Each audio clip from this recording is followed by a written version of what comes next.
Terima kasih pemirsa, Anda masih terus bersama kami di Teras Petang. Polres Goa melansir 42 unit motor hasil curian yang berhasil diamankan.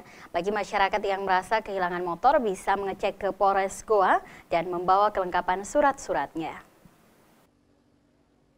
Unit khusus Reskrim Polres Goa berhasil membongkar sindikat pencurian kendaraan bermotor dengan barang bukti mencapai 42 unit motor.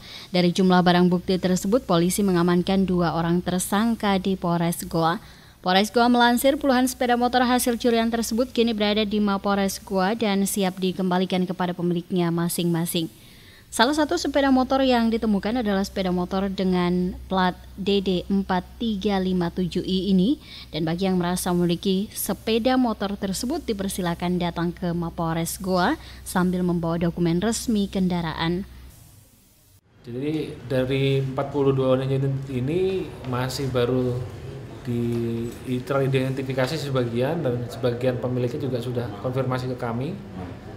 Namun masih banyak lagi yang belum.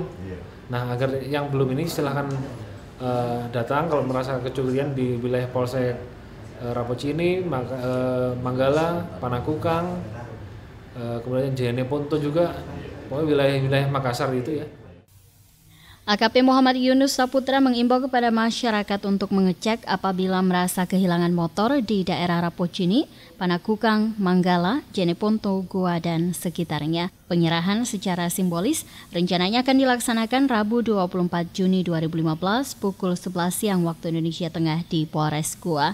Dari Kabupaten Goa, Aksa Arsyad, GoTV memberitakan.